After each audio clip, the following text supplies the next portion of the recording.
Bismillahirrahmanirrahim. Assalamualaikum warahmatullahi wabarakatuh.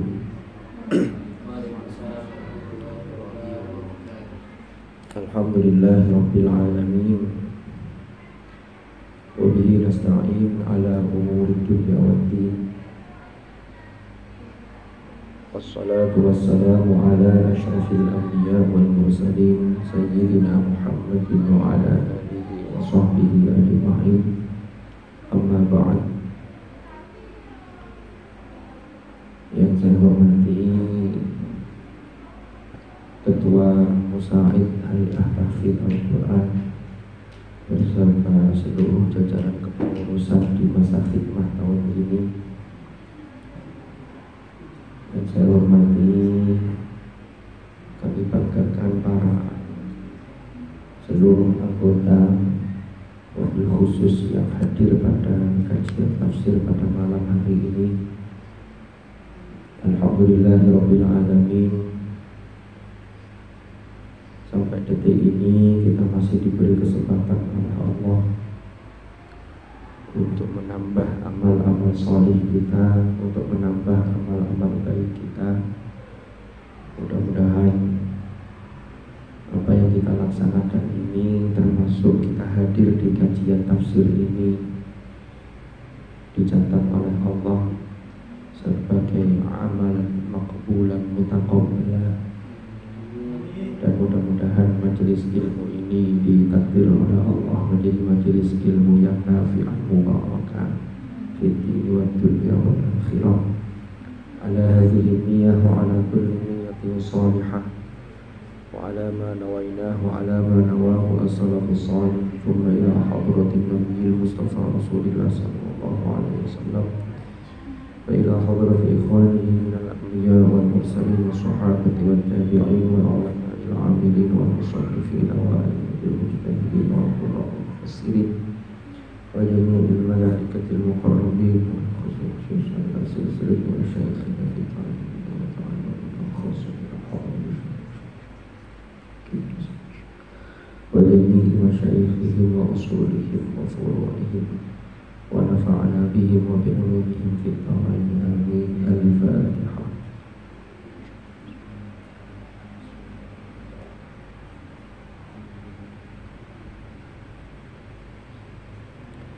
Terima kasih.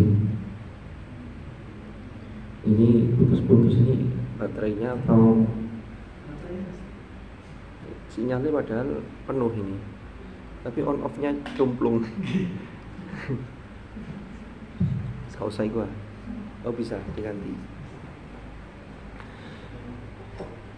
Bismillahirrahmanirrahim. Ini nunggu mic atau langsung aja? Hah? Oh iya.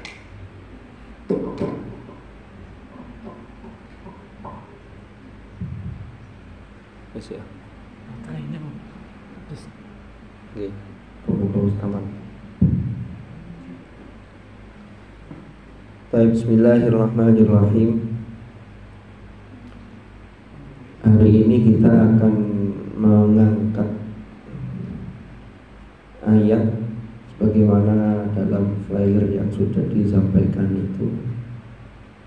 Jadi awalnya itu kemarin saya itu buka file-file lama. Dulu saya terakhir ngisi kajian tafsir di HTQ itu bulan April tahun yang lalu, tahun 2024. Karena kemarin di bulan November itu saya berhalangan hadir, macet-macet terus. Mau tulisan ini mungkin suara saya banter kok. Jadi bisa.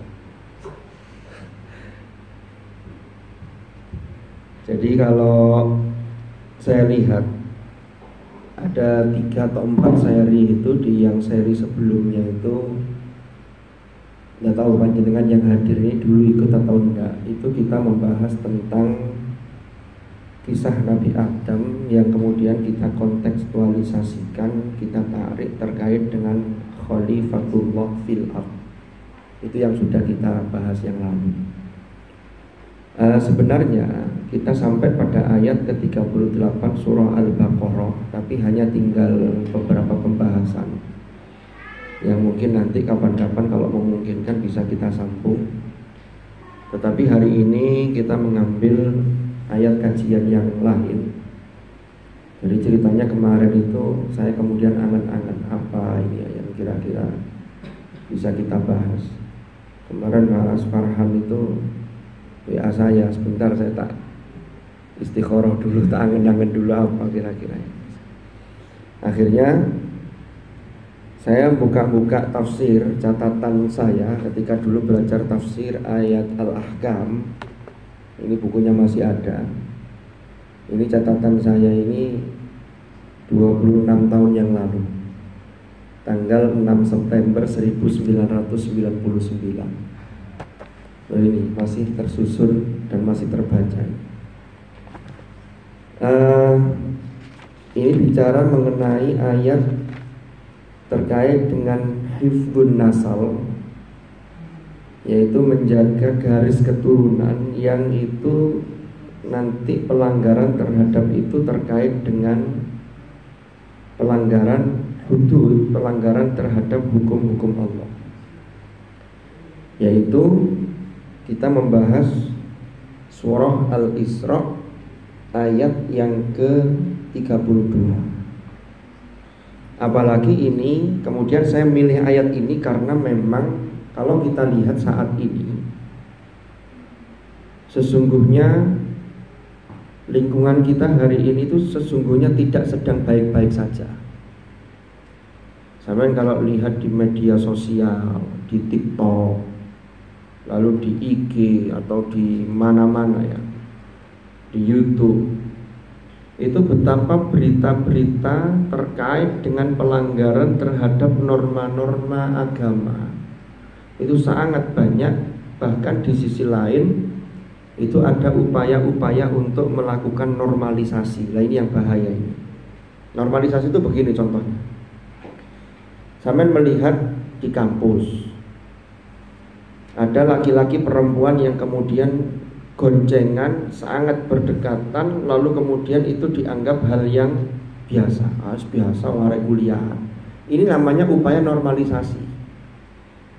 Ini tidak bisa dibenarkan. Makanya nanti kita kaji ayatnya ini, termasuk apa hikmah di balik ayat ini, nanti runtutannya, munasabahnya dengan ayat sebelumnya itu seperti apa.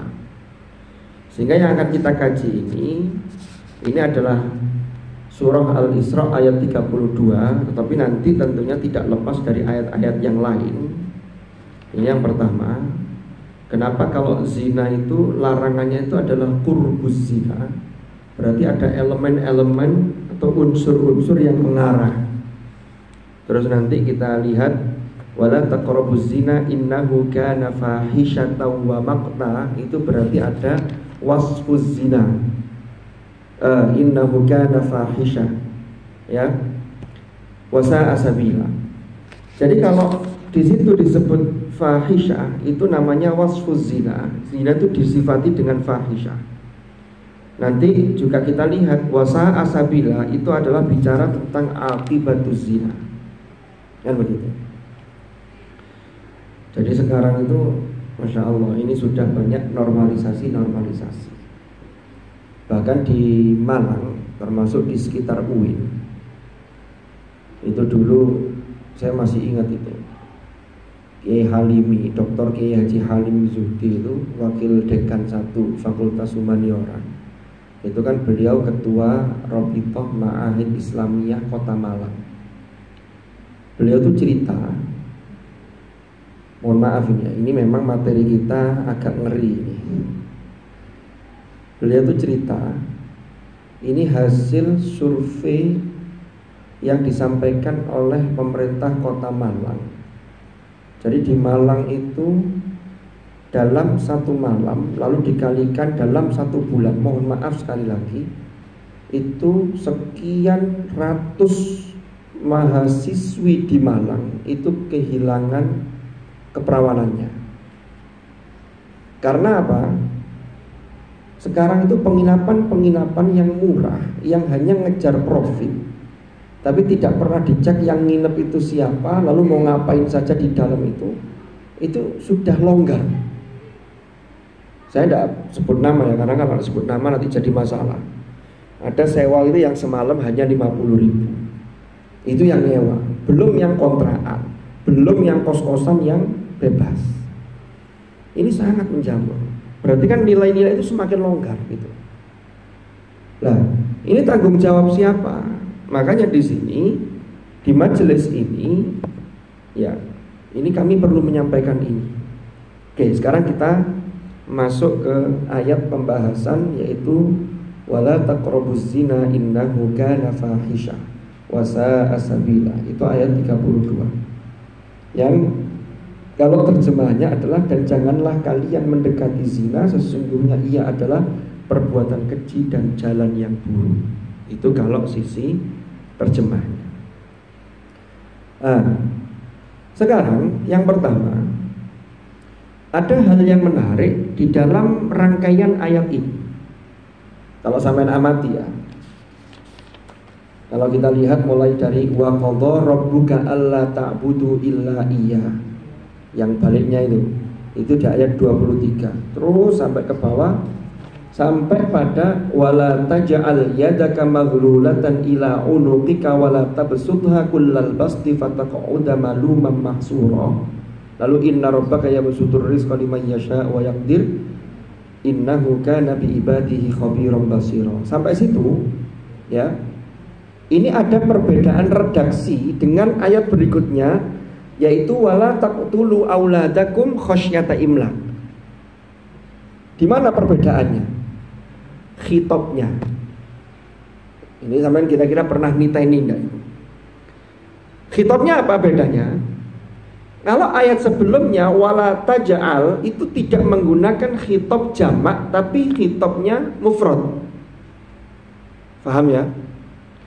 Satu orang, wala taj'al yadaka. Di situ tidak menggunakan wala taj'alu aydiyakum atau aydikum, tapi wala taj'al yadaka. Sementara dimulai dari ayat 31 itu tidak menggunakan wala taqtul, tapi wala taqtulu. Tidak boleh mendekati zina juga menggunakan wala taqrabu, bukan wala taqrabiz zina, tapi wala taqrabu. Ada apa ini kok berbeda? Ini fungsinya tafsir itu di sini. Kalau kita baca terjemah selesai.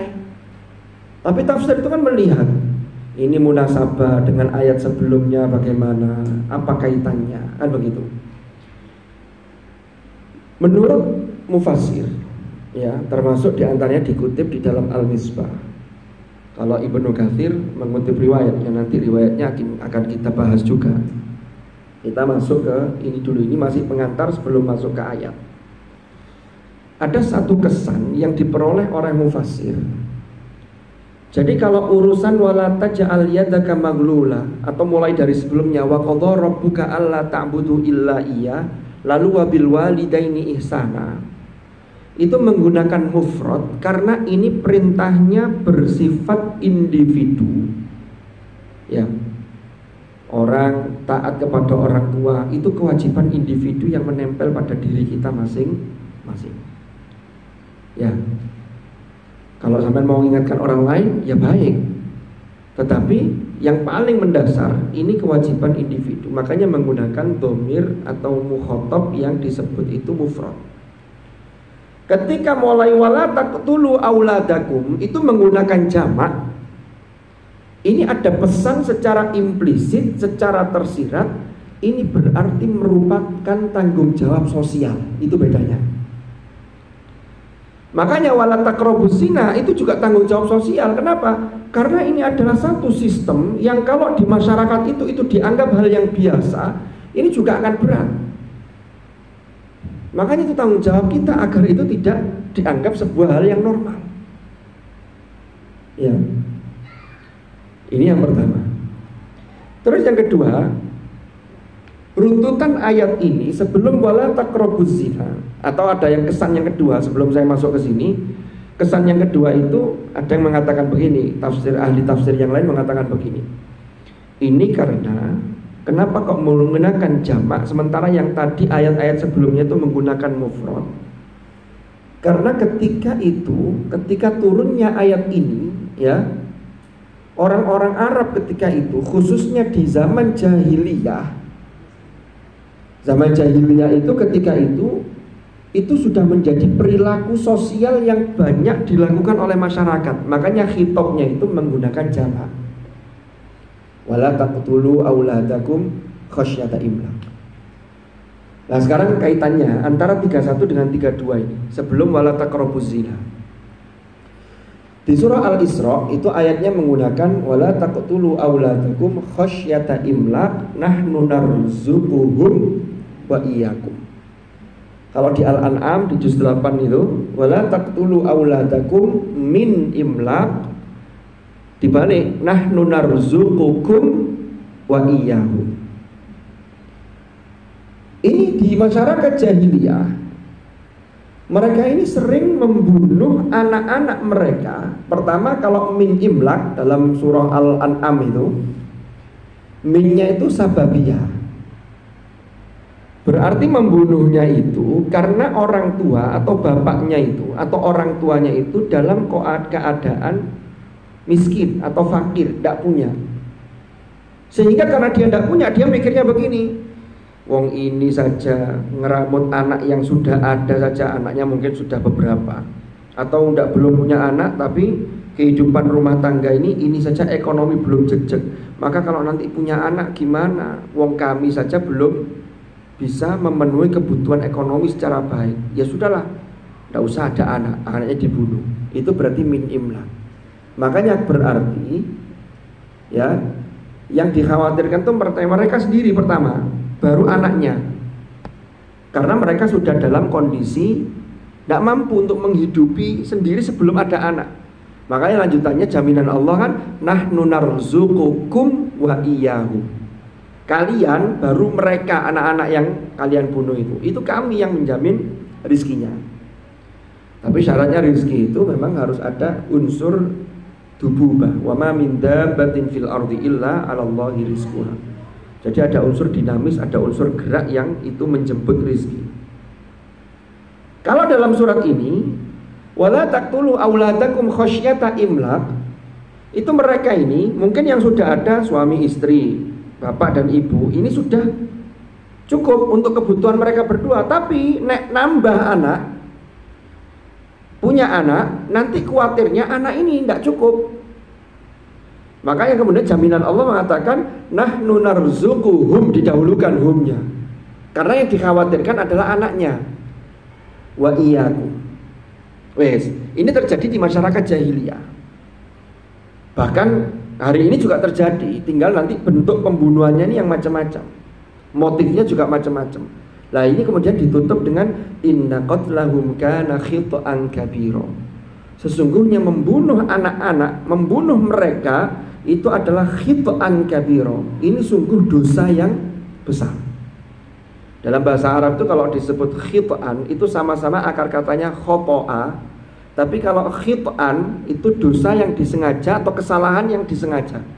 Kalau khoto'un itu kesalahan yang tidak disengaja. Jadi bahasa Arab itu rinci sekali. Sama kayak generasi berikutnya itu kalau disebut kholafun pakai fathah, itu generasi penerus yang baik. Tapi kalau kholfun, generasi penerus yang tidak baik. Makanya ayatnya kan fa khalafa min ba'dihim, bukan kholafun tapi kholfun. Adha'us salata wattaba'us syahawati fasawfa yalqauna ghayya. Itu kholfun. Tapi kalau ulama salaf, ulama kholaf, bukan ulama kholf. Itu sama kayak tadi itu. Khita'an dengan khoto'an. Jadi kalau khoto', ya itu tidak sengaja. Makanya kalau dalam makalah itu al-insanu mahallul khoto'i wan nisyan, itu berarti menungso nggone salah tapi sing gak sengaja. Lek salah terus dan itu disengaja, ini bahaya. Ini berarti namanya ulaika kal an'am balhum adhal. Kenapa? Karena mereka tidak bisa memfungsikan. Ya. Mereka punya udhun tapi la yasma'una biha. Ya, walahum a'yunun la yubsiruna biha. walahum adzanun la yasma'una biha. Kan begitu. Ini yang sosok manusia yang khitan. Oke, kembali lagi ke ayat ini. Penutup ayat ini itu inna qatlahum, sesungguhnya membunuh anak-anak, ya, itu adalah satu kesalahan yang disengaja dan itu merupakan dosa besar. Barulah masuk ke ayat berikutnya, wala taqrabuz zina innahu kana fahisha. Ada kesan dari ulama mengapa ayat 31 yang sebelumnya 31 lalu dilanjutkan 32 ini berurutan. Kan ayat 31 itu bicara tentang pembunuhan terhadap anak. Ayat 32 itu bicara tentang zina. Beberapa ulama kemudian mendapatkan kesan zina itu salah satu dampak buruknya itu terjadi kehamilan di luar nikah. Berarti dia ini punya anak, tapi sesungguhnya anak itu hasil perbuatan zina yang bukan diikat oleh pernikahan yang sah. Biasanya gandengannya ini ya, itu kaitannya dengan pembunuhan. Banyak kasus-kasus itu ya, mahasiswi ya, karena yang hamil itu mesti mahasiswi. Kemudian yang cowoknya, yang laki-lakinya ini itu kemudian tidak mau bertanggung jawab. Ketika ketahuan hamil, maka kemudian itu pikiran sudah sumpek, itu biasanya sarannya itu mesti sudah aborsi saja, gugurkan. Itu sudah qatlahum inna qatlahum kana khit'an kabira. Terus dosa zina itu kaitannya, zina itu mesti kaitannya termasuk juga dengan pembunuhan. Bahkan dosa ini berkelindan apa? Itu saling terkait. Orang tuh kalau komunitasnya tidak baik, itu mesti gandengannya. Kok zina, lewat mani zina kok ya termasuk, atau mungkin nyoba untuk mabuk dulu, mabuk, zina, membunuh. Nanti membunuh, sampai lihat itu di medsos itu, ya, orang yang sampai kemudian dia punya suami, sudah punya istri, lalu dia zina, dia melakukan selingkuh, mama. Lalu kemudian itu yang rame kapan hari itu beberapa bulan yang lalu itu, misteri wanita dalam koper merah, itu kan rame itu ya. Yang ditemukan di daerah Nganjuk itu, kejadiannya di Kediri, itu kan selingkuhan. Itu kaitannya dengan apa? Ya selingkuh kaitannya dengan zina. Karena sudah tidak cocok, entah ada kasus apa, bunuh. Nanti bunuh agar tidak ketahuan, itu lebih lagi dimutilasi kayak begitu. Jadi kejahatan-kejahatan itu memang begitu. Itu terkait. Sama dengan kebaikan. Kalau sampai lingkungannya lingkungan yang baik, nanti Allah bukakan link untuk kebaikan yang lain. Termasuk jaringan, termasuk teman, itu ini baik-baik. Tapi kalau tidak baik, wis talah. Dibukakan lagi, ini ketemu ini, dan seterusnya. Jadi itu bisa lintas antar kampus, karena punya kecenderungan yang sama. Baik itu kebaikan ataupun itu keburukan. Nah, kembali lagi ke tadi itu. Jadi ada kaitannya. Padahal kalau sudah aborsi ini memang harus hati-hati ya. Laki-laki dan perempuan itu memang godaan yang paling berat dalam hidup ini, termasuk adalah godaan dorongan nafsu laki-laki terhadap perempuan, laki-laki dan perempuan. Saya pernah menyampaikan, ya nggak tahu di majelis ini pernah apa enggak, tapi yang jelas ada dua surat. Yang dua surat itu menggambarkan betapa godaan itu sangat besar. Tetapi dua orang atau sosok yang dicontohkan dalam ayat tersebut itu lolos dalam menghadapi godaan itu, yaitu Nabiullah Yusuf dan Sayyidah Maryam. Yusuf itu digoda oleh Zulaikha. Wa rawadathu allati huwa fi baitiha an nafsihi wa ghallaqatil abwab wa qalat haytalak. Ya. Qala ma'adzallah innahu rabbi ahsana mathwaya innahu la yuflihul zalimun. Sampai walaqad hammat bi wa hamma biha laula ar-ra'a burhana rabbi. Kadzalika linasrifa anhu su'a wal fahsya innahu min ibadinal mukhlasin. Maryam sempat diuji juga. Ya, malaikat Jibril nyamar jadi seseorang yang sangat sempurna, yang dalam Al-Quran bahasanya basyaron sawiyya. Kan begitu. Maryam hanya mengatakan begini, qalat inni a'udzu birrahmani minka in kunta taqiyya.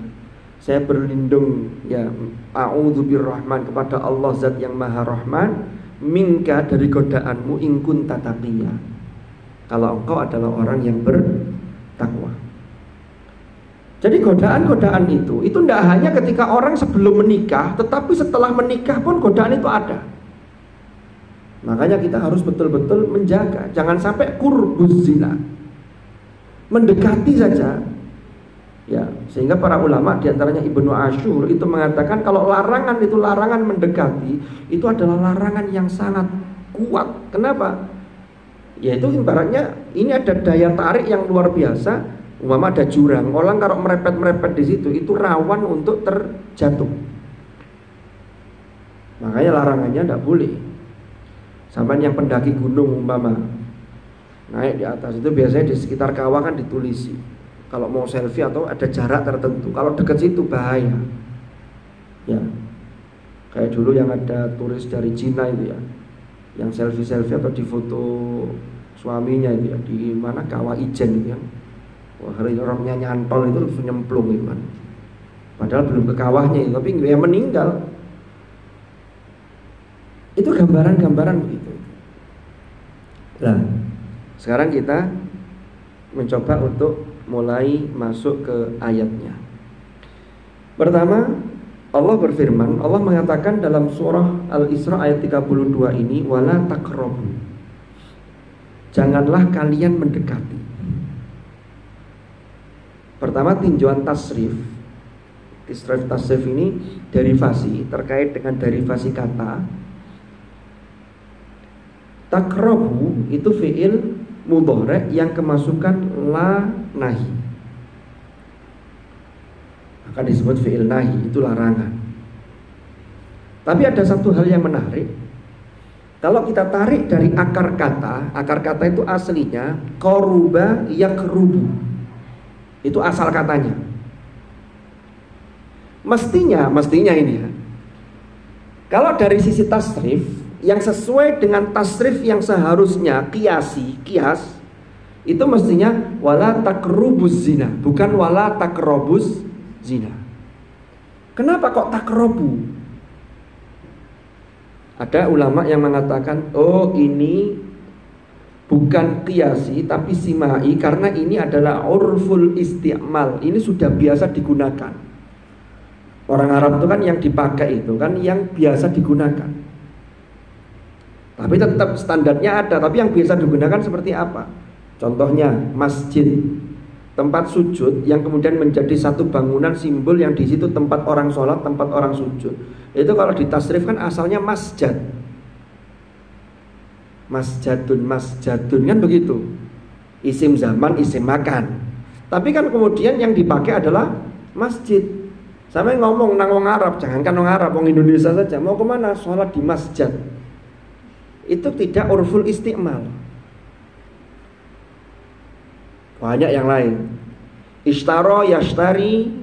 Kalau kiasnya ishtiro, membeli itu loh. Tapi kan ishtaro, yashtari, shiro, bukan ishtiro. Itu contoh-contoh urful istimal. Lalu yang kedua, ada yang mengatakan begini, perubahan satu kata yang itu tidak sesuai dengan tasrifnya, maka ini menunjukkan mubalaghah. Mubalaghah itu apa? Nemen itu berarti begini, temen ojo dekati. Itu bukan wala takrubu. Kalau takrubu ojo dekati biasa, tapi ketika wala takrubu ini ada mubalaghah di situ. Wala takrabuz zina, kan begitu. Berarti ini mubalaghah, temen ojo cedeki. Nanti ketemu lagi mubalaghah, termasuk innahu kana fahisyah. Fahisyah itu ada taknya itu mubalaghah. Sama kayak dalam hadis itu talabul ilmi faridotun. Nah, itu menunjukkan mubalaghah. Oke. Sekarang Qurbuz zina, mendekati zina itu ada elemen-elemennya, ada unsur-unsurnya. Apa unsur-unsurnya itu? Ternyata ini terkait dengan ayat di surah yang lain, yaitu di surah An-Nur ayat 30 dan ayat 31. Ya, An-Nur ayat 30 dan ayat 31. Jadi elemen yang pertama dari qurbuz zina itu adalah level yang disebut dengan an-nadhar, pandangan. Ayat ke-30 Allah berfirman, "Qul," katakanlah wahai Muhammad, sampaikanlah kepada orang-orang yang mukmin, "Qul lil mu'minina yaghuddu," agar mereka yaghuddu itu menahan, menjaga atau menahan sebagian. Yaghuddu min, ada minnya, min ini litab'id, absarihim wa yahfadhu, dan agar mereka menjaga ya furujahum. Mohon maaf, furuj itu yaitu kemaluan-kemaluan mereka. Oke, ada hal yang menarik di sini. Kalau kita amati, yang pertama itu yang diperintah untuk mengingatkan itu adalah mukminin dulu, bukan mukminat. Baru ayat 31-nya mukminat. Di sini kesan para mufassir, opo didhisikno, karena tidak mungkin. Jangankan ayat, lafaz saja, mana yang didahulukan takdim dan takhirnya di dalam Al-Quran itu mengandung hikmah yang luar biasa kalau digali. Kenapa yang diingatkan orang laki-laki dulu? Tapi peringatan bagi laki-laki itu cuma dua. Yaghuddu min absarihim wa yahfadhu furujahum. Wes. Loro ya. Tapi loro itu berat. Pertama, laki-laki itu diuji karena laki-laki itu diuji dengan sesuatu yang sifatnya visual, mata.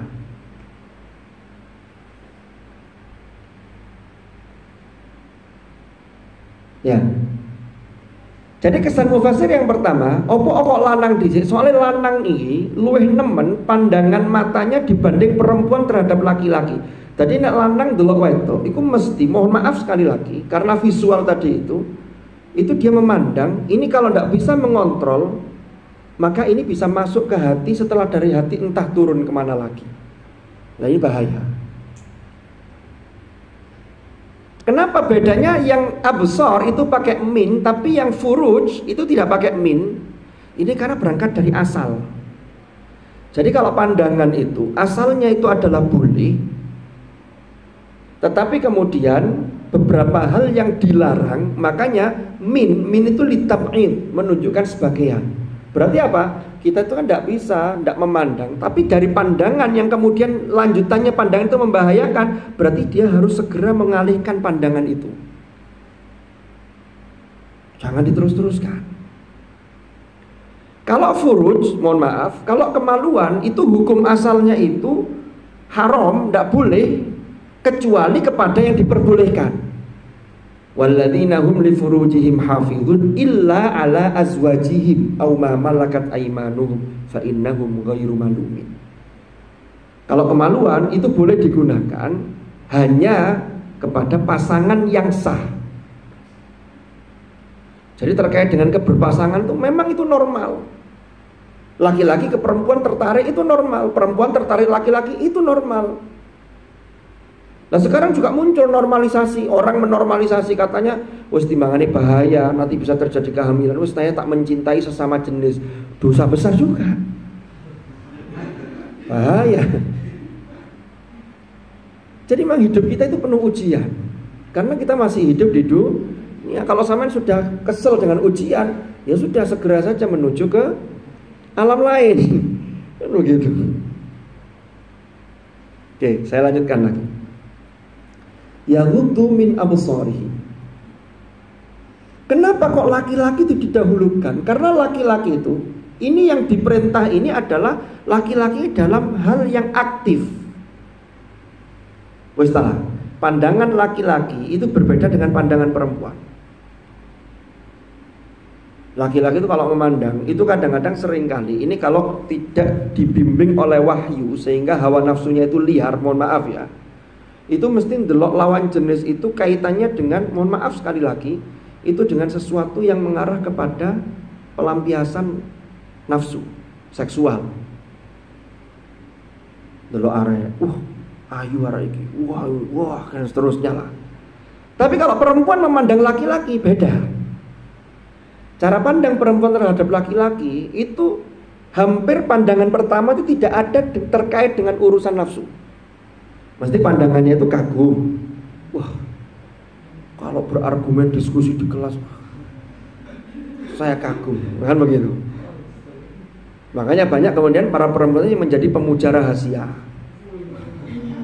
Ya, tapi beda, itu bukan rasa ini, tapi ada yang menaruh hati secara diam-diam kok tiba-tiba ada perasaan. Tapi beda dengan laki-laki. Ya laki-laki boleh jadi iya, ada, kagum juga iya. Tetapi ada dominasi tadi itu loh. Itu kalau dia tidak dibimbing dan tidak bisa memanage dengan baik sesuai dengan tuntunan agama.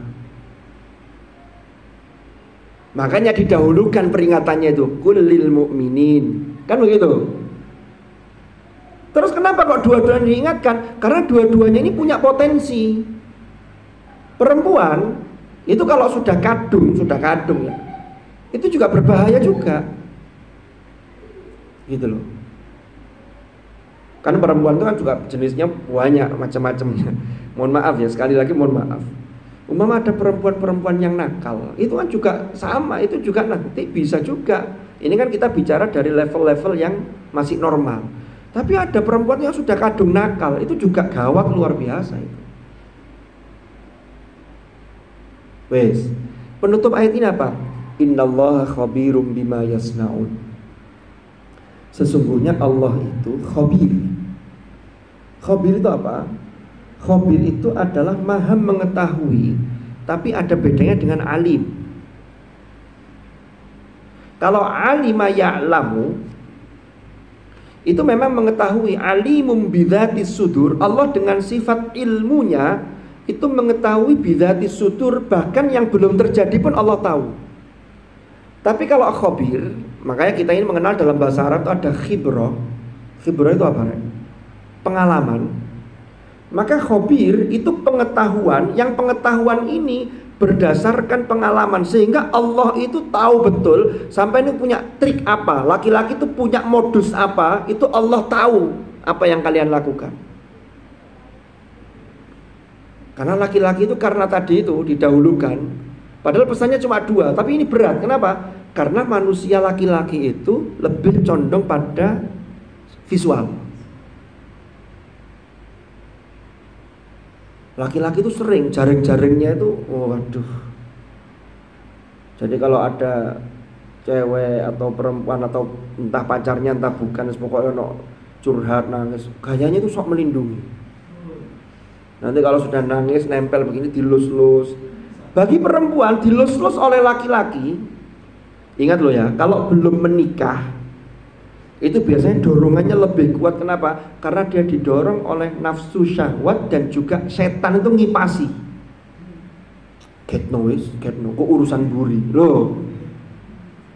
Padahal urusan buri ini berat ini. Dan laki-laki itu egois banget itu. Kalau terjadi sesuatu dia nggak tanggung jawab, dia lari kemana, dia aman. Aman dalam pengawasan manusia, tapi tidak mungkin aman dari pengawasan Tuhan. Karena dikatakan di sini wasa asabila. Nanti bagaimana sa asabila itu? Laki-laki itu begitu itu jaring-jaring dan modus. Makanya innallaha khabirum bima yasnaun. Penutupnya kan begitu. Allah tuh ngerti, ya kamu modus apa wae. Gitu. Khabir bima yasnaun. Tapi perempuan ketika dilus-lus itu menganggap itu bukan nafsu, tapi ini, wah ini sosok yang melindungi. Kan sudah beda persepsi ini. Padahal nek wong lanang ini saya kasih tahu ini, saya beberapa kali ngasih tahu juga di tempat yang lain. Laki-laki itu kalau sudah begitu, apalagi statusnya belum menikah, padahal kan pasangan ketertarikan terhadap lawan jenis itu harus berangkat dari kesucian. Makanya berpasangan itu dalam surah Yasin kan Allah firman-Nya subhanalladzi khalaqal azwaja kullaha. Itu dimulai dari subhan. Subhan itu maha suci Allah.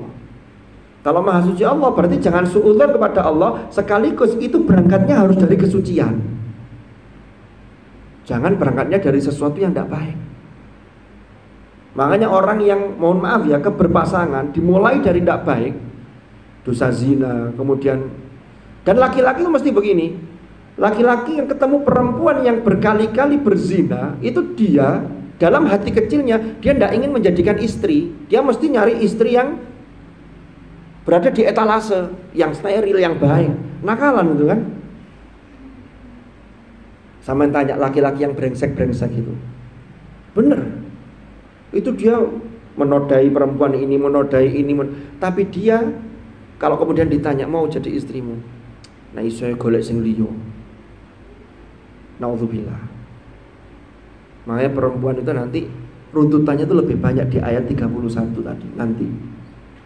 Jadi laki-laki itu pesannya cuma 2, tapi ya berat. Sehingga kalau saya membahasakan itu, laki-laki itu bagaimana dia mampu untuk menahan diri. Tapi kalau perempuan bagaimana dia mampu menjaga dirinya. Itu bedanya. Kok tahu menjaganya dari mana? Nah ini nanti kita lihat di ayat berikutnya. Jadi innallaha khabirum bima yasna'un.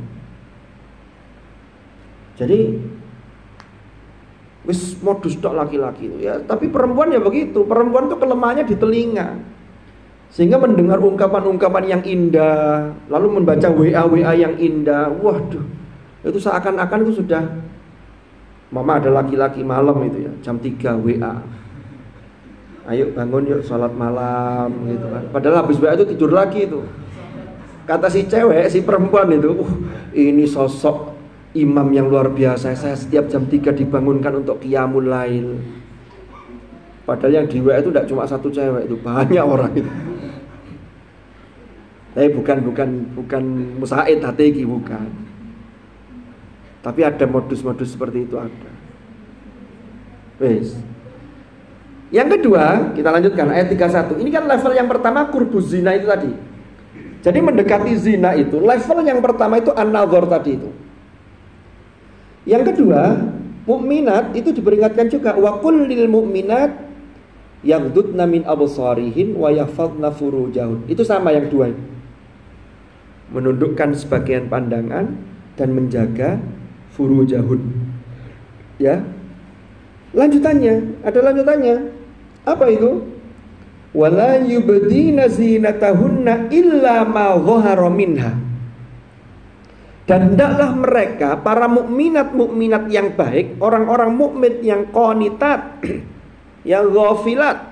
Ghafilat dalam arti dia tidak pernah berpikir untuk berbuat keji. Terus pokoknya apik taat tok. Itu harus tidak boleh menampakkan wala yubdina zinatahunna illa ma dhahara minha, menampakkan perhiasannya. Di sini kemudian ulama mengambil perempuan itu ada dua perhiasan. Pertama perhiasan yang sifatnya khilqiyah. Khilqiyah itu bawaan. Tubuh sampean yang sudah dianugerahkan oleh Allah, perempuan melihatnya ya seperti itu saja. Tapi bagi laki-laki itu suatu keindahan. Kan gitu. Cuma nanti harus pas. Keindahan itu untuk siapa? Ya nanti sampean berikan kepada pasangan sampean yang sah. Bukan keindahan yang diumbar sehingga semua orang tahu. Khilqiyah. Yang kedua sifatnya muktasabah. Kalau muktasabah itu perhiasan yang menempel pada dirinya, itu yang diusahakan. Pakai anting-anting, pakai gelang, pakai kalung dan seterusnya. Lah, illa ma dhahara minha, ini ulama berbeda pendapat. Jadi perempuan itu hanya boleh menampakkan perhiasannya, ya, hanya yang boleh ditampakkan apa yang biasa terlihat. Biasa terlihat itu bukan kita membiasakan, oh biasa orang barat kan biasa tidak pakai baju, maka sudah itu berarti biasa terlihat. Bukan itu. Ini harus sesuai aturan. Disinilah para ulama kemudian ada yang berpendapat yang terlihat biasanya yang boleh itu ya hanya wajah dan tangan. Tapi ada yang mengatakan, oh enggak, kalau itu kan dalam sholat, di luar sholat enggak begitu, tertutup semua. Tapi mayoritas mengatakan ini masih bisa ditoleransi. Syaratnya ya, sampean yang perempuan itu tidak berlebihan, apalagi nanti berlebihan itu dalam rangka memancing yang laki-laki. Perempuan itu kenapa kok sampai ada, walaupun itu kemudian diprotes oleh kaum gender, penggiat perempuan itu, masa suara perempuan itu dianggap aurat? Ya kalau sampean ngomong biasa sih ya enggak, cuma kan kadang-kadang perempuan itu ada ngalem-ngalemnya itu loh. Tapi enggak kayak gini lah, ini suaranya terlalu gede ini. Kayak bencong jadi enggak. Enggak, ini hanya contoh. Makanya guyon itu juga ada batasnya. Itu kadang-kadang itu bagi laki-laki menjadi satu penyakit. Wah, arah iku lho ya. Wah, nek ngalem iku lho ya. Wah, ini kadang-kadang ngono. Mohon maaf. Memang materi kita agak gimana gitu ya. Tapi ini perlu saya sampaikan. Wa qul lil mu'minati yaghdudna min absarihinna wa yahfazna furujahunna wa la yubdina zinatahunna illa ma dhahara minha. Berikutnya, wal yadribna bi khumurihinna ala juyubihin. Hendaklah mereka menjulurkan kerudung atau penutup ala juyubihinna. Juyub di sini kalau di Quran terjemahan itu diartikan dada mereka. Perempuan. Tapi juyub itu berasal dari jaib. Kesa itu bahasa Arabnya jaib. Berarti ada belahan. Mohon maaf sekali lagi, yang di dadanya terlihat ada belahan itu yang perempuan, laki-laki tidak ada. Dan belahan itu, mohon maaf sekali lagi, ini karena bahasan kita ini ya, itu bagi pandangan laki-laki itu dianggap perhiasan. Itu jangan ditampakkan. Makanya desainer-desainer barat, sama desainer itu rata-rata orang laki-laki. Makanya dia bikin desain baju perempuan tuh yang terlihat cek body. Tapi perempuannya merasa dimuliakan, padahal sesungguhnya itu direndahkan. Tapi perempuan-perempuan itu merasa mulia, merasa oh ini model, lalu jalannya begini-begini dan seterusnya. Padahal Al-Quran sudah mengingatkan, wal yadribna bi khumurihinna ala juyubihin. Ini kalau ditaati semuanya, itu insya Allah terkait dengan tadi. Kenapa kok wala taqrabu? Ini kewajiban sosial, itu saling mengingatkan. Dan semuanya akan menjadi baik. Itu tataran ideal. Cuman kan kita di dunia itu tidak bisa begitu. Ya minimal kita dengan lingkungan kita, atau sampai harus milih lingkungan yang baik. Jangan sampai berada di lingkungan atau komunitas atau teman-teman yang mengajak pada ketidakbaikan atau keburukan. Wes, wal yadribna bi khumurihinna ala juyubihin. Makanya sekarang itu muncul fenomena. Sampai lihat di Shopee ya, yang jualan-jualan itu yang banyak promo itu, mohon maaf ya, di video atau di live Shopee, live TikTok, itu semua kayak wedok-wedok itu, termasuk model gayanya. Umpama yang dijual baju itu ada yang ketat. Itu kan kadang kita tidak niat nonton, tapi kan lewat gitu loh. Segera kita beralih. Mungkin bagi perempuan melihat itu kadang ada yang kok ngene sih gitu. Tapi bagi laki-laki itu sangat bahaya. Ya, padahal itu harus ditutup. Lanjutannya sampai ke bawah. Wala yubdina zinatahunna illa li bu'ulatihin. Dan tidak boleh menampakkan perhiasannya kecuali kepada suami-suami mereka. Nah, nanti tinggal ada batasannya antara dengan suami dengan bapaknya atau mertuanya, itu tentunya ada hal yang beda. Ya, itu nanti ada aturannya. Lah, lalu yang menarik yang berikutnya, ini ada ayat lanjutannya. Lanjutan ayat ini adalah wala yadribna bi arjulihinna liyu'lama ma yukhfina min zinatihin. Tidak boleh menghentakkan kaki-kaki para perempuan ini agar diketahui apa yang tersembunyi di antara perhiasan-perhiasan itu. Itu kan kalau dulu orang pakai perhiasan, baik yang muktasabah atau yang khilqiyah, kemudian sengaja memancing orang. Lah sekarang tuh medianya tuh banyak untuk memancing orang untuk melihat. Mau di TikTok, mau di IG dan seterusnya. Memang dunianya sekarang ya Allah sudah seperti itu. Jadi kalau dulu itu orang itu maksiat itu harus mendatangi ke sebuah tempat. Kalau sekarang itu maksiat itu sudah datang di hadapan kita masing-masing. Tinggal kita milih. Faman syaa'a falyu'min wa man syaa'a falyakfur. Kalau falyu'min berarti dia menghilangkan itu segala wis. Kan begitu. Kita lanjutkan. Jadi ini adalah elemen yang paling mendasar untuk mengantarkan kepada zina, atau yang disebut elemen dalam qurbuz zina. Jadi ini harus kita betul-betul waspadai. Lalu ayat ini ditutup wa tubu ilallahi jami'an ayyuhal mu'minuna la'allakum tuflihun. Ini memang berat. Urusan godaan laki-laki dan perempuan, laki-laki terhadap perempuan, perempuan terhadap laki-laki ini berat. Maka sekecil apapun, maka perintahnya watubu ilallahi jami'a. Kita ini selalu kembali dan bertobat kepada Allah Subhanahu wa ta'ala. La'allakum tuflihun. Mudah-mudahan kalian tuflihun, yaitu mendapat keberuntungan. Para hadirin dan hadirat rahimakumullah. Lalu yang kedua, elemen yang kedua terkait dengan qurbuz zina setelah an-nazar itu adalah mulamasah atau mubasyarah. Mulamasah itu apa? Itu saling menyentuh. Itu dimulai dari sentuhan yang itu dianggap hal yang biasa, kayak tadi itu ya. Ada cewek, cowok bukan mahram, ya entah statusnya pacar entah bukan. Emang kalau kemudian jadi pacar jadi boleh ya enggak, wong belum halal kan. Lalu kemudian gandengan tangan dianggap hal yang biasa. Itu masuk qurbuz zina. Jadi itu sudah banyak yang menormalisasi. Gandengan, goncengan sangat dekat, ambil cerita-cerita, masya Allah. Sampai nek ndelok ngono iku mungkin terbesit bisikan nafsu dan bisikan setan dalam diri kita, enak rek ngono rek. Tapi sampean harus bisa memanage itu. Makanya harus pintar-pintar nyari tempat yang sehat, tempat yang baik. Umpama ada anak tinggal di pondok. Kalau di pondok ini kan insya Allah aman, nggak ada yang datengin apel di situ kan, nggak ada ngobrol sampai malam kan, nggak ada. Paling kalaupun anak pondok itu janjian nanti ketemu di depan masjid apa begitu kan, terus dijemput, digonceng. Kalau ada, kalau nggak ada ya alhamdulillah. Ya ketemu di mana kan begitu, jalan dulu, terus baru dibawa kemana. Tapi kalau di kos-kosan, saya lihat beberapa di Kertos ini ada, di Joyo ada, di depan Alfamaret itu ada tempat duduk. Tadi sore saya ke Alfamaret, mana sini? Soalnya belakang itu loh, kan ada kursi-kursi itu Alfamidi apa Alfamaret? Alfamidi. Iku anak cewek cowok, ya minum saya makan jajan.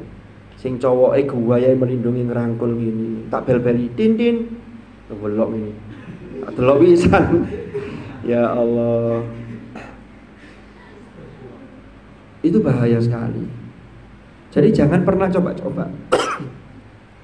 Karena orang itu sekali dia mencoba sedikit, itu lama-lama jadi hal besar. Kebakaran itu seringkali dimulai dari percikan api hanya korsleting kecil, atau hanya dari sebuah lilin, bisa menjadi kebakaran besar. Sama, jangan pernah coba-coba. Itu kalau ada orang tinggal di kos-kosan, di kontrakan, temannya di kontrakan ya, kontrakannya ada beberapa kamar, bawa teman cewek, itu yang lain itu yang tinggal di situ, itu apa ini ya? Hormon adrenalinnya akan terpacu. Wow, aku yo opo kapan nih? Aku yo iso dan seterusnya lah. Karena lingkungannya tidak sehat sudah. Kalau yang cewek ada temannya diapeli oleh cowok setiap malam disemput, nanti malam diantar lagi, sampai ndelok toko jendela. Awalnya sampean mungkin benci-benci gitu, tapi kata setan terus sampean yang dilihat setiap hari itu akan masuk ke dalam alam bawah sadar kita. Iya, aku yo soleh ngono, aku yo nyoba. Padahal sekali nyoba di situ akan terus dan itu akan terus. Makanya wala tattabi'u khutuwati syaitan. Syaitan itu khutuwat itu langkah-langkah, step by step, tidak mungkin langsung besar. Sampai lihat orang yang sampai pada komunitas melakukan dosa besar, zina dianggap biasa, mabuk dianggap biasa. Itu tidak sekali itu sudah banyak yang dia lakukan terkait tadi itu. Semoga-moga selamat kabeh sampean. Ya, kita semua diselamatkan oleh Allah. Nah, level yang berikutnya qurbu zina itu mula masa. Jadi asalnya yang laki-laki saja yang menyentuh, tapi perempuan kan juga punya ada stimulus, ada respon. Maka ini juga bahaya kalau dilanjutkan. Maka kalau sudah mula masa, sudah saling, ini bahaya. Makanya jangan coba. Itu adalah level atau elemen-elemen yang terkait dengan qurbus zina. Lalu yang kemudian innahu kana fahisyah. Jadi zina itu disebut fahisyah. Fahisyah itu perbuatan yang sangat keji. Kenapa? Nah, ini ada kaitannya. Salah seorang mufassir yang bernama Sayyid Qutb itu mengatakan kenapa zina itu disebut fahisyah. Membunuh itu juga fahisyah. Kenapa? Zina itu juga sesungguhnya adalah terjadi pembunuhan. Kan kalau tadi kan kaitannya, yang pertama tadi kesan dari urutan ayat tadi, orang yang zina itu biasanya kaitannya akan membunuh, karena tadi itu aborsi lah atau apalah bentuknya, ya, atau membunuh si perempuannya lah dan seterusnya. Kan bisa dibunuh gak hanya anaknya, tapi ibunya atau orang perempuan yang mengandung kemudian dibunuh biar untuk menghilangkan jejak, bisa begitu. Lah, zina itu kata Sayyid Qutb itu juga pembunuhan. Kenapa? Pertama, orang yang melakukan zina berarti dia tidak hifdzun nasal, berarti dia membunuh garis keturunan.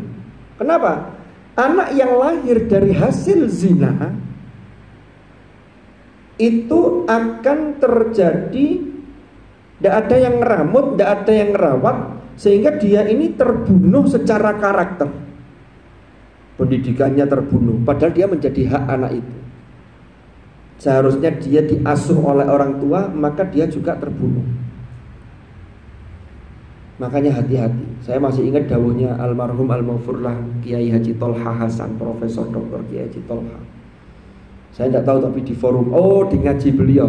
Dulu beliau ada rutinan ngaji di hari Rabu itu, Ihya wa Ulumiddin sama Al-Jami'us Shaghir. Saya tidak tahu pembahasannya waktu itu tentang apa. Tapi beliau dawuh begini, hati-hati ambil barang siji sing nyelempit. Mohon maaf ya, itu kemaluan.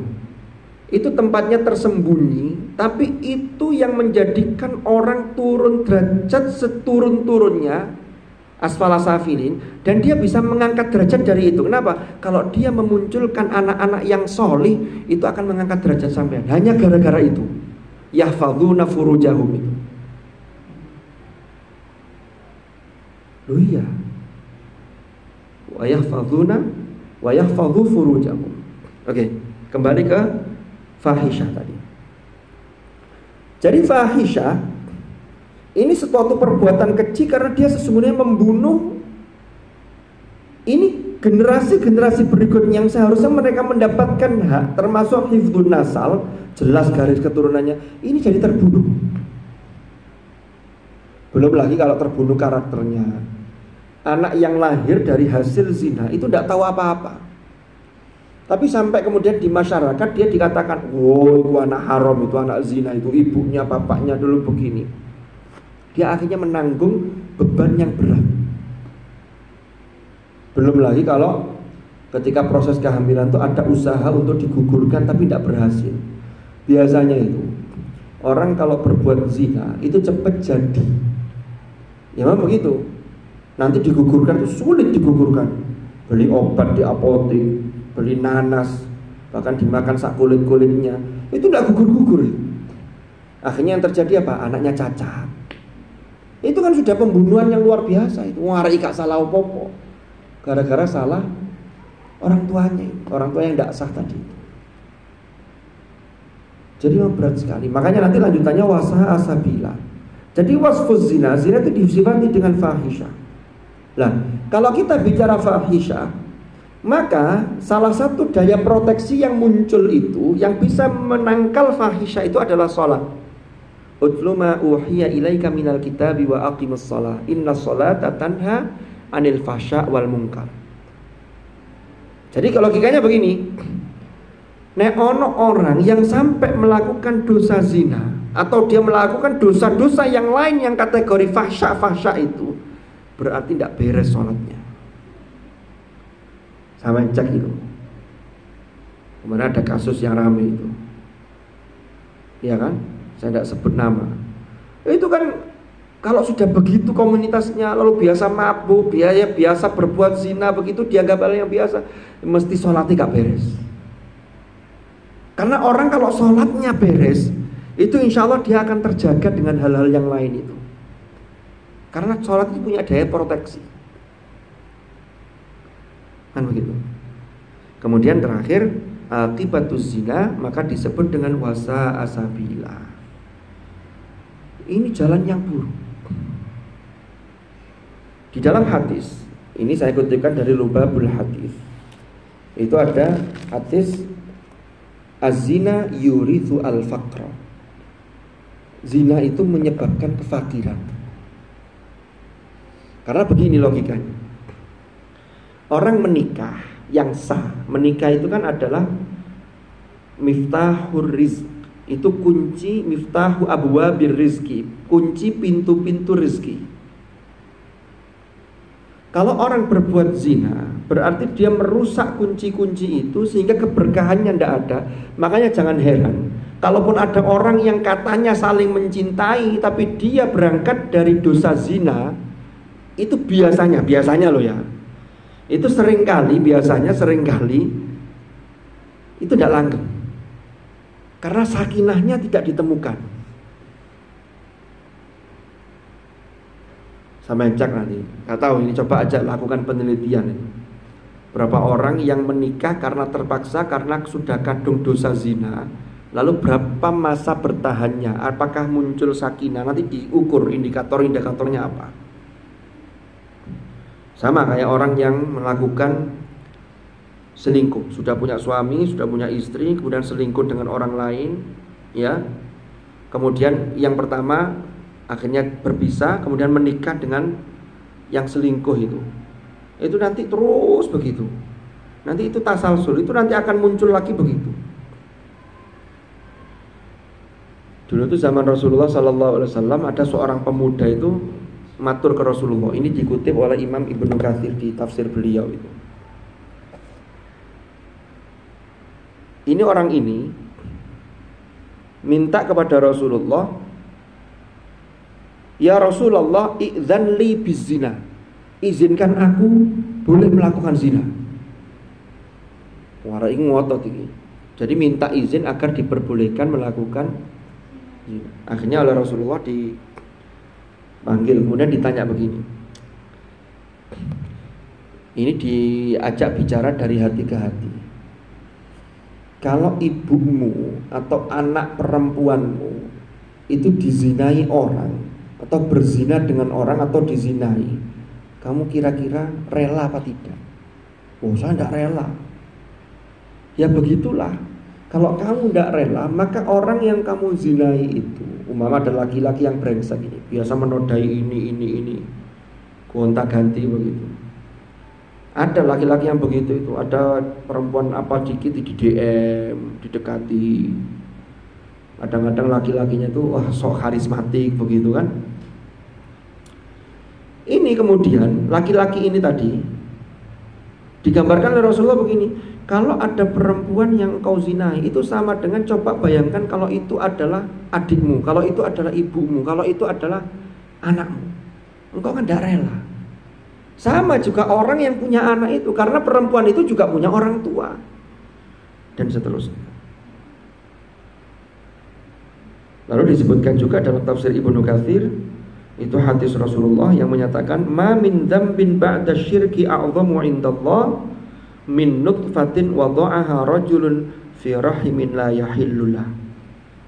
Jadi tidak ada dosa yang lebih besar setelah dosa syirik.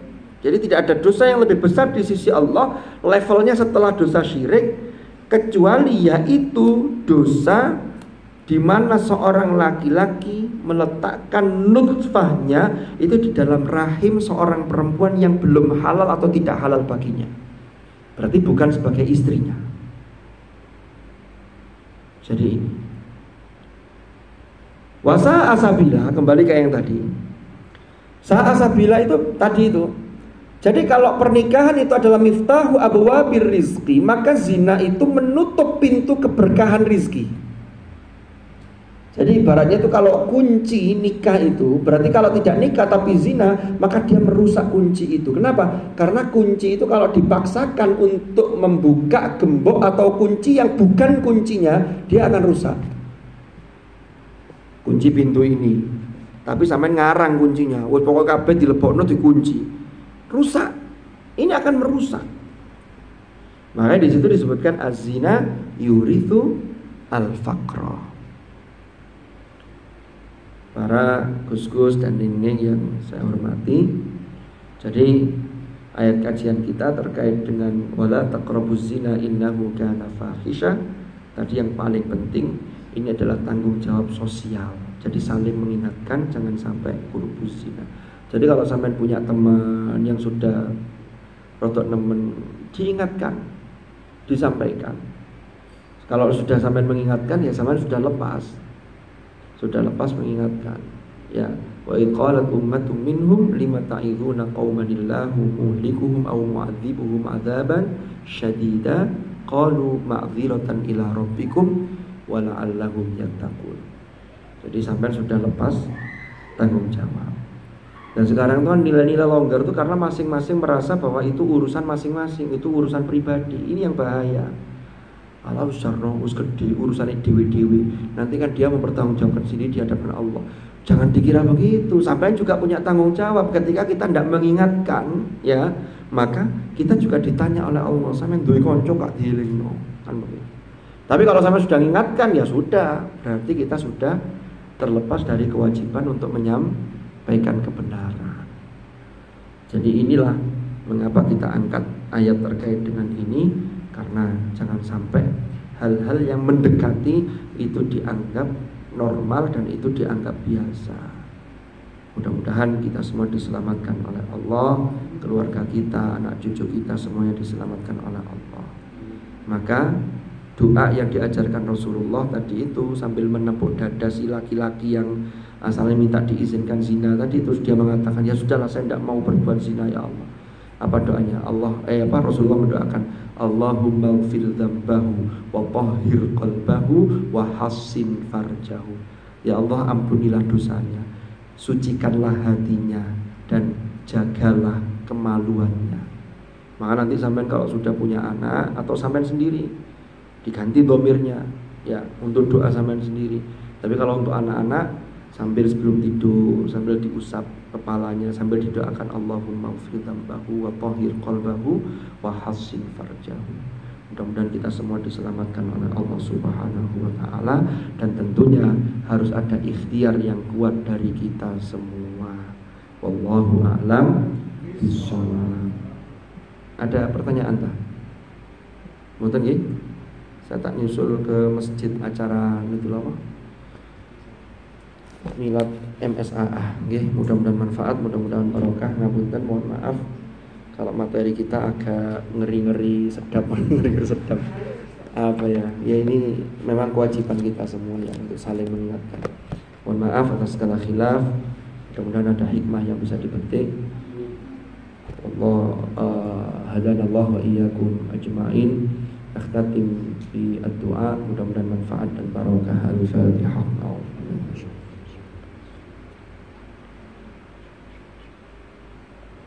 Bismillahirrahmanirrahim. Alhamdulillahirabbil alamin. Allahumma shalli wa sallim ala sayyidina Muhammadin karimil aba wal ummahat. Allahumma anfa'na ma 'allamtana wa bima 'allamtana wa 'allimna ma yanfa'una warzuqna 'ilman nafi'an. Allahumma ja'al ijtima'ana hadha ijtima'an marhuma wa tafarruqana min ba'dihi tafarruqan ma'suma wa la taj'al ma'ana wa fina shaqiyyan wa la mahruma bi rahmatika ya arhamar rahimin. Sallallahu ala sayyidina Muhammadin walhamdulillahirabbil alamin. Al-Fatihah. Subhanakallahumma bihamdika asyhadu an la ilaha illa anta astaghfiruka wa atubu ilaik. Wassallallahu ala sayyidina Muhammadin walhamdulillahi rabbil alamin. Hadanallahu wa iyyakum ajma'in. Allahu Assalamualaikum warahmatullahi wabarakatuh.